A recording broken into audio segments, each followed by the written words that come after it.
राधे राधे, जय श्री कृष्णा। भक्तों, मैं आज आपको गीता प्रेस गोरखपुर के श्री भगवत गीता का दूसरा अध्याय सुनाना चाहती हूँ। तो चलिए शुरुआत करते हैं दूसरा अध्याय। ओम श्री परमात्मने नमः। श्री कृष्ण गोविंद हरे मुरारे, हे नाथ नारायण वासुदेव। संजय बोले कि पूर्वोत्तर प्रकाश से करुणा करके व्याप्त और आंसुओं से पूर्ण तथा व्याकुल नेत्रों शोकायुक्त उस अर्जुन प्रति भगवान मधुसूदन ने यह वचन कहा। हे अर्जुन, तुमको इस विषम स्थल में यह अज्ञान किस हेतु से प्राप्त हुआ? क्योंकि यह न तो श्रेष्ठ पुरुषों से आचरण किया गया है और न स्वर्ग को देने वाला है, न कीर्ति को करने वाला है। इसलिए हे अर्जुन, नपुंसकता को मत प्राप्त हो, यह तेरे योग नहीं है। हे परम पद, तुच्छ हृदय की दुर्बलता को त्याग कर युद्ध के लिए खड़ा हो। तब अर्जुन बोले, हे मधुसूदन, मैं रणभूमि में भीष्म पितामह और द्रोणाचार्य के प्रति किस प्रकार बाणों से युद्ध करूंगा? क्योंकि हे अरिसूदन, वे दोनों ही पूजनीय हैं। इसलिए इन मनुभाव गुरुजनों को मैं न मारकर इस लोक में भिक्षा को अन्न भी भोगना कल्याणकारक समझता हूँ। क्योंकि गुरुजनों को मारकर भी इस लोक में रुधिर से सने हुए अर्थ और काम रूप भोगों को ही तो भोगूंगा। और हम लोग यह भी नहीं जानते कि हमारे लिए क्या करना श्रेष्ठ है, अथवा यह भी नहीं जानते कि हम जीतेंगे या हमको वे जीतेंगे। और जिनको मारकर हम जीना भी नहीं चाहते, वे ही धृतराष्ट्र के पुत्र हमारे सामने खड़े हैं। इसलिए कायरता रूप दोष करके उपहत हुए स्वभाव वाला और धर्म के विषय में मनोचित हुआ मैं आपको पूछता हूँ, जो कुछ निश्चय किया हुआ कल्याणकारक साधन हो वह मेरे लिए कहिए। क्योंकि मैं आपका शिष्य हूँ, इसलिए आपके शरण हुए मेरे को शिक्षा दीजिए।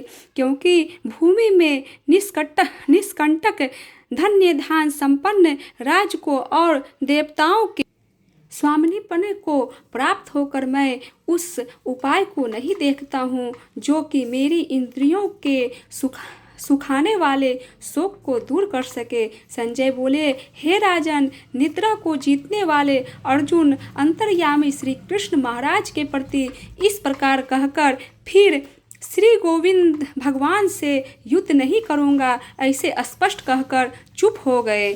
उसके उपरांत हे भरतवंशी धृतराष्ट्र, अंतर्यामी श्री कृष्ण महाराज ने दोनों सेनाओं को बीच में उस शोक युक्त अर्जुन को हंसते हुए से यह वचन कहे, हे अर्जुन, तू न शोक करने योग के लिए शोक करता है और पंडितों के वचनों को कहता है, परंतु पंडित जन जिनके प्राण चले गए हैं उनके लिए और जिनके प्राण नहीं गए हैं उनके लिए भी शोक नहीं करते हैं। क्योंकि आत्मा नित्य है, इसलिए शोक करना अयुक्त है। वास्तव में न तो ऐसा ही है कि मैं किसी काल में नहीं था, अथवा तू नहीं था, अथवा ये राजा लोग नहीं थे, और न ही ऐसा ही है कि इससे आगे हम सब नहीं रहेंगे। किंतु जैसे जीव आत्मा की इस देह में कुमार, युवा और वृद्धावस्था होती है,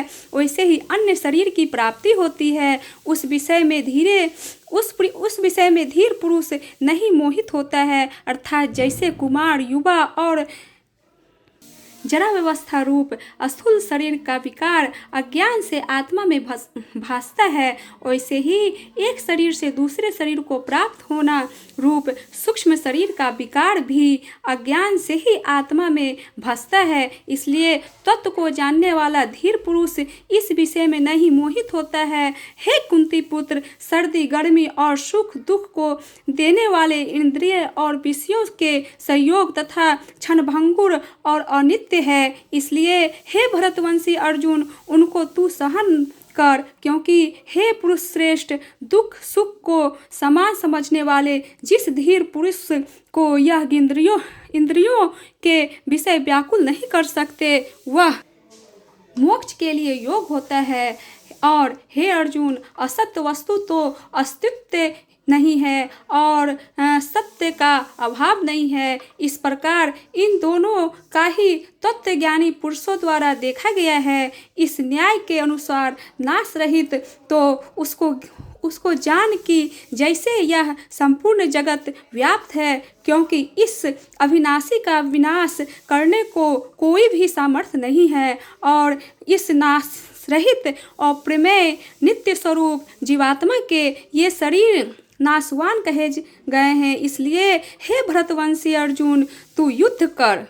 जो इस अंतरात्मा को मारने वाला समझता है तथा जो इसको मारा मानता है, वे दोनों ही नहीं जानते, क्योंकि यह आत्मा न तो मरता है और न मारा जाता है। यह आत्मा किसी काल में भी नहीं जन्मता और न मरता है, अथवा यह आत्मा होकर के फिर होने वाला है, क्योंकि यह अजन्मा, नित्य, शाश्वत और पुरातन है। शरीर के नाश होने पर भी यह नाश नहीं होता।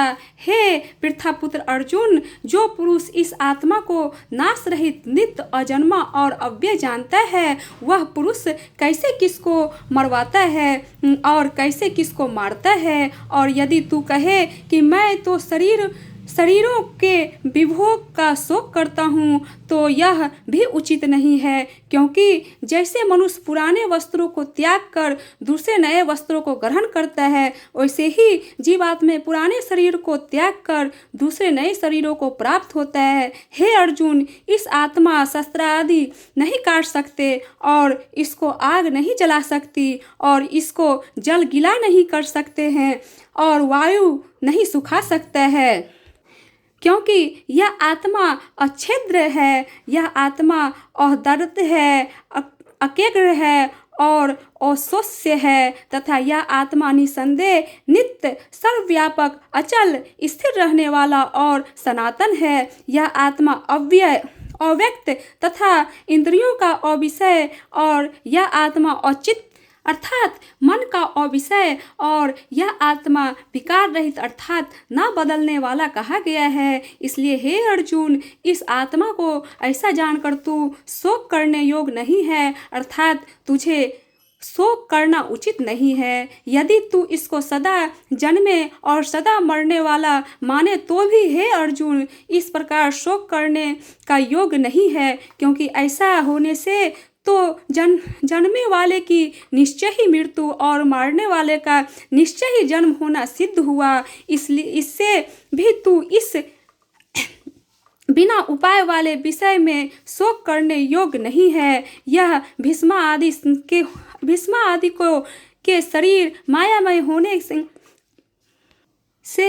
अनित्य है। इससे शरीर के लिए भी शोक करना उचित नहीं, क्योंकि हे अर्जुन, संपूर्ण प्राणी जन्म से पहले बिना शरीर वाले और मरने के बाद भी बिना शरीर वाले हैं। केवल बीच में ही शरीर वाले प्रतीत होते हैं, फिर उस विषय में क्या चिंता है। हे अर्जुन, यह आत्मत्व बड़ा गहन है, इसलिए कोई महापुरुष इस आत्मा को आश्चर्यों की ज्यों देखता है, वैसे ही दूसरा कोई महापुरुष भी आश्चर्यों की ज्यों इसके तत्व को कहता है, और दूसरा कोई भी इस आत्मा को आश्चर्य की ज्यों सुनाता है, और कोई सुनकर भी इस आत्मा को नहीं जानता। हे अर्जुन, यह आत्मा सबके शरीर में सदा ही अवध्य है, इसलिए संपूर्ण भूत प्राणियों के लिए तू शोक करने को योग्य नहीं है, और अपने धर्म को देखकर भी तू भय करने योग्य नहीं है, क्योंकि धर्म युक्त युद्ध से बढ़कर दूसरा कोई कल्याणकारक कर्तव्य क्षत्रिय के लिए नहीं है। हे पार्थ, अपने आप प्राप्त हुए और खुले हुए स्वर्ग द्वार रूप इस प्रकार के युद्ध को भाग्यवान क्षत्रिय लोग ही पाते हैं, और यदि तू इस धर्मयुक्त संग्राम को नहीं करेगा तो सर्वधर्म को और कीर्ति को खोकर पाप को प्राप्त होगा और सब लोग तेरी बहुत ही काल तक रहने वाली आप कीर्तियों को भी कथन करेंगे और वह आप कीर्ति मानवीय पुरुष के लिए मरण से भी अधिक बुरी होती है और जिनके तू बहुत मानवीय होकर भी अब तुच्छता को प्राप्त होगा वे महारथी लोग तुझ भय के कारण युद्ध से उपराम हुआ मानेंगे और तेरे वैरी लोग तेरे सामर्थ्य की निंदा करते हुए बहुत से न कहने योग्य वचनों को कहेंगे। फिर उससे अधिक दुख क्या होगा। इससे युद्ध करना तेरे लिए सब प्रकार से अच्छा है, क्योंकि या तो मरकर स्वर्ग को प्राप्त होगा अथवा जीतकर पृथ्वी भोगेगा। हे अर्जुन, युद्ध के लिए निश्चय वाला होकर खड़ा हो। यदि तुझे स्वर्ग तथा राज्य की इच्छा न हो तो भी सुख दुख लाभ हानि और जय पराजय को समान समझकर उसके उपरांत युद्ध के लिए तैयार हो। इस प्रकार युद्ध करने से तू पाप को प्राप्त नहीं होगा। हे पार्थ, यह बुद्धि तेरे लिए ज्ञान योग के विषय में कही गई और इसी को अब निष्काम कर्म योग के विषय में सुन। जिस बुद्धि से युक्त हुआ तू कर्मों के बंधन को अच्छी तरह से नाश करेगा। इस निष्काम कर्म योग से आरंभ का अर्थात बीज का नाश नहीं है और उल्टा फल रूप दोष भी नहीं होता। इसलिए इस निष्काम कर्म योग रूप धर्म का थोड़ा भी साधन जन्म मृत्यु महान भय से उद्धार कर देता है। हे अर्जुन, इस कल्याण मार्ग में निश्चयात्मक बुद्धि एक ही है और अज्ञानी स्वकामी पुरुषों की बुद्धियां बहुत भेदों वाली अनंत होती है। हे अर्जुन, जो सकामी पुरुष केवल फल श्रुति में प्रीति रखने वाले स्वर्ग को ही परम श्रेष्ठ मानने वाले, इससे बढ़कर और कुछ भी नहीं है, ऐसा कहने वाले हैं, वे अविवेकी जन जन्म रूप कर्म फल को देने वाली और भोग तथा ऐश्वर्य की प्राप्ति के लिए बहुत सी क्रियाओं के विस्तार वाली इस प्रकार की जिस दिखाऊ शोभा युक्त वाणी को कहते हैं, उस वीणा द्वारा हरे हुए चित्त वाले तथा भोग और ऐश्वर्य में आसक्ति वाले उन पुरुषों के अंतःकरण में निश्चयात्मक बुद्धि नहीं होती है। हे अर्जुन, सब वेद तीनों गुणों के कार्य रूप संसार को विषय करने वाले अर्थात प्रकाश करने वाले हैं। इसलिए तू अंशसारी अर्थात निष्कामी और सुख दुखादि द्वंद्वों से रहित नित्य वस्तु में स्थिर तथा योगक्षेम को न चाहने वाला और आत्मपरायण हो, क्योंकि मनुष्य का सब ओर से परिपूर्ण जलाशय से प्राप्त होने पर छोटे जलाशय में जितना प्रयोजन रहता है, अच्छी प्रकार ब्रह्म को जानने वाला ब्राह्मण का भी सब वेदों में उतना ही प्रयोजन रहता है। अर्थात जैसे बड़े जलाशय के प्राप्त हो जाने पर जल के लिए छोटे जलाशयों की आवश्यकता नहीं रहती, वैसे ही ब्रह्मानंदन की प्राप्ति होने पर आनंद के लिए वेदों की आवश्यकता नहीं रहती। इससे तेरा कर्म करने मात्र में ही अधिकार होवे, फल में कभी भी नहीं, और तू कर्मों के फल की वासना वाला भी मत हो तथा तेरी कर्म न करने में भी प्रीति न होवे। हे धनंजय, आसक्ति को त्याग कर तथा सिद्धि और असिद्धि में समान बुद्धि वाला होकर योग में स्थिर हुआ कर्मों को कर। यह समत्व भाव ही योग नाम से कहा जाता है। इस समत्व रूप बुद्धियों योग से सकाम कर्म अत्यंत तुच्छ है। इसलिए हे धनंजय, समत्व बुद्धि योग का आश्रय ग्रहण कर, क्योंकि फल की वासना करने वाले अत्यंत दीन हैं। समत्व बुद्धि युक्त पुरुष पुण्य पाप तीनों को इस लोक में ही त्याग देता है, अर्थात उनसे लिपायमान नहीं होता। इससे समत्व बुद्धि योग के लिए ही चेष्टा कर। यह समत्व बुद्धि रूप योग ही कर्मों को चतुरता कर्मों में चतुरता है, अर्थात कर्म बंधन से छूटने का उपाय है, क्योंकि बुद्धि योग युक्त ज्ञानी जन कर्मों से उत्पन्न होने वाले फल को त्याग कर जन्म रूप बंधन से छूटे हुए निर्दोष अर्थात अमृतमय परम पद को प्राप्त होते हैं। हे अर्जुन, जिस काल में तेरी बुद्धि मोह रूप दलदल को बिल्कुल तर जाएगी, तब तू सुनने योग और सुने हुए वैराग को प्राप्त होगा। तब तेरी अनेक प्रकार के सिद्धांतों को सुनने से विचलित हुई बुद्धि परमात्मा के स्वरूप में अचल और स्थिर ठहर जाएगी। तब तू समत्व रूप योग को प्राप्त होगा। इस प्रकार भगवान के वचनों को सुनकर अर्जुन ने पूछा, हे केशव, समाधि में स्थिर बुद्धि वाले पुरुष का क्या लक्षण है और स्थिर बुद्धि पुरुष कैसे बोलता है, कैसे बैठता है और कैसे चलता है?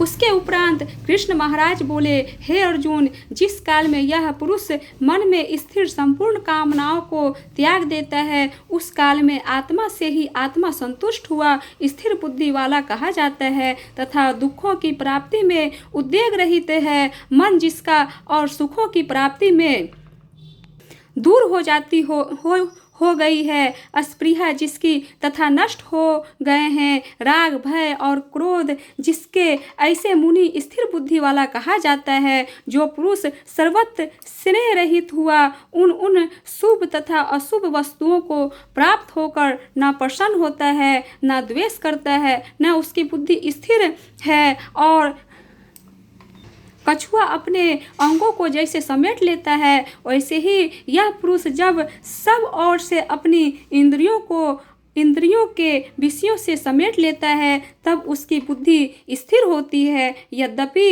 इंद्रियों के द्वारा विषयों को न ग्रहण करने वाले पुरुष के भी केवल विषय ही निर्वृत्त हो जाते हैं, परंतु राग नहीं निर्वृत्त होता है और पुरुष का तो राग ही परमात्मा को साक्षात करके निर्वृत्त हो जाता है। और हे अर्जुन, जिससे यह यंत्र करते हुए बुद्धिमान पुरुष भी मन को यह प्रथमन स्वभाव वाली इंद्रियां बलात् हर लेती है। इसलिए मनुष्य को चाहिए कि उन संपूर्ण इंद्रियों को वश में करके समाहित चित्त हुआ मेरे परायण स्थिर होवे, क्योंकि जिस पुरुष के इंद्रियां वश में होती है उसकी ही बुद्धि स्थिर होती है। हे अर्जुन, मन सहित इंद्रियों को वश में करके मेरे परायण न होने से मन के द्वारा विषयों का चिंतन होता है और विषयों को चिंतन करने वाले पुरुष की उन विषयों में आसक्ति हो जाती है और आसक्ति से उन विषयों की कामना उत्पन्न होती है और कामनाओं में विघ्न पड़ने से क्रोध उत्पन्न होता है। क्रोध से अविवेक अर्थात मूढ़ भाव उत्पन्न होता है और अविवेक से स्मरण शक्ति भ्रमित हो जाती है और स्मृति के भ्रमित हो जाने से बुद्धि अर्थात ज्ञान शक्ति का नाश हो जाता है और बुद्धि के नाश होने से यह पुरुष अपने श्रेय साधन से गिर जाता है। परंतु स्वाधीन अंतः कारण वाला पुरुष राग द्वेष से रहित अपने वश में की हुई इंद्रियों का विषयों को भोगता हुआ अंतकरण की प्रसन्नता अर्थात स्वच्छता को प्राप्त होता है। उस निर्मलता के होने पर इस संपूर्ण दुखों का अभाव हो जाता है और उस प्रसन्नचित्त वाले पुरुष की बुद्धि शीघ्र ही अच्छी प्रकार स्थिर हो जाती है। हे अर्जुन, साधन रहित पुरुष के अंतःकरण में श्रेष्ठ बुद्धि नहीं होती है और उस अयुक्त के कारण अंतःकरण में आसक्त भाव की नहीं होता है और बिना आसक्त भाव वाले पुरुषों को शांति भी नहीं होती। फिर शांत रहित पुरुषों को सुख कैसे हो सकता है? क्योंकि जल में वायु नाव को जैसे हर लेता है वैसे ही विषयों में विचरती हुई इंद्रियों बीच में जिस इंद्रिय के साथ मन रहता है वह एक ही इंद्रिय इस अयुक्त पुरुष की बुद्धि को हरण कर लेती है। इससे हे महाबाहों, जिस पुरुष की इंद्रियां सब प्रकार इंद्रियों के विषयों से वश में की हुई होती है उसकी बुद्धि स्थिर होती है। और हे अर्जुन, संपूर्ण भूत प्राणियों के लिए जो रात्रि है उस नित्य शुद्ध बोध स्वरूप परमानंद में भगवत को प्राप्त हुआ योगी पुरुष जागता है और जिस नाशवान क्षणभंगुर सांसारिक सुख में सब भूत प्राणी जागते हैं, तत्व को जानने वाले मुनि के लिए वह रात्रि है। जैसे सब ओर से परिपूर्ण अचल प्रतिष्ठा वाले समुद्र के प्रति नाना नदियों के जल उसको चलायमान न करते हुए ही समा जाते हैं, वैसे ही जिस स्थिर बुद्धि पुरुष के प्रति संपूर्ण भोग किसी प्रकार का विकार उत्पन्न किए बिना ही समा जाते हैं, वह पुरुष परम शांति को प्राप्त होता है, न कि भोगों को चाहने वाला। क्योंकि जो पुरुष संपूर्ण कामनाओं को त्याग कर ममता रहित और अहंकार रहित अस्पृहा रहित हुआ बढ़ता है, वह शांति प्राप्त होता है। हे अर्जुन, यह ब्रह्म को प्राप्त हुए पुरुष की स्थिति है। इसको प्राप्त होकर मोहित नहीं होता है और अंतकाल में भी इस निष्ठा में स्थिर होकर ब्रह्मानंदन को प्राप्त हो जाता है। दूसरा अध्याय समाप्त। श्री कृष्ण गोविंद हरे मुरारी, हे नाथ नारायण वासुदेवा। श्री कृष्ण गोविंद हरे मुरारी, हे नाथ नारायण वासुदेवा। भक्तों, मेरा पढ़ा हुआ गीता अगर आपको थोड़ा भी पसंद आए तो सपोर्ट करना और लाइक सब्सक्राइब निश्चित करना।